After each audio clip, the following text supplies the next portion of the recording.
first poem is about the moment of attraction when you see a woman across the room just before you say something incredibly stupid.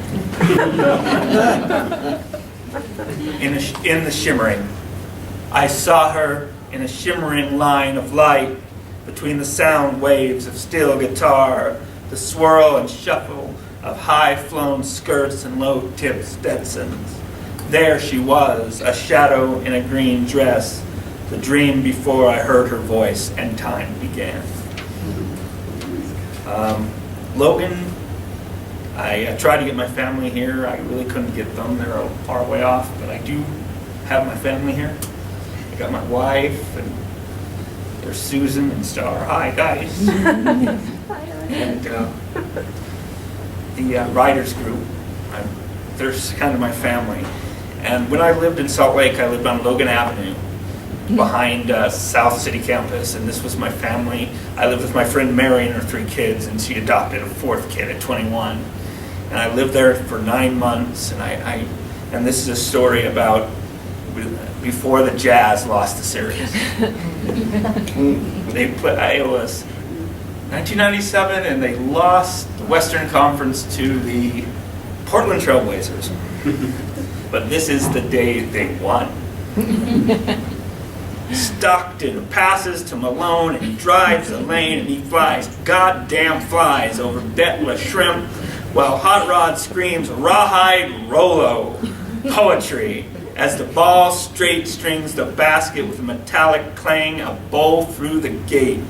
Mary springs up, dancing, catching her son, thrusting him into the air. In her arms, down on earth, she cradles him on her hip and spins in her mother dance.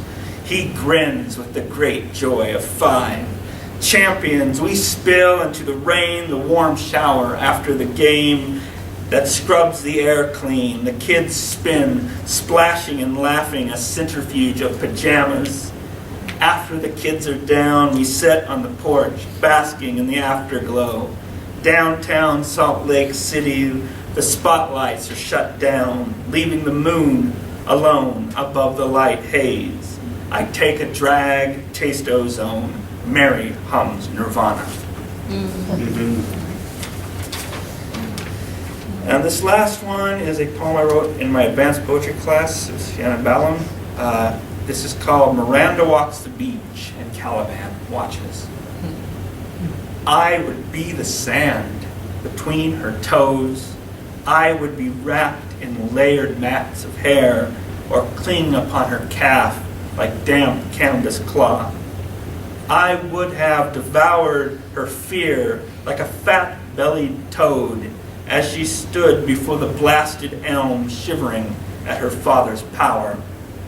I would cut all the thorny callous burrs from this ill-formed hand just to touch her like the cool sea-birth wind that rises the bumps on her arm. I would rather take her slithering glare, that green-eyed spark, than a moment of this emptiness shouted by 1,000 circling gulls. Thank you.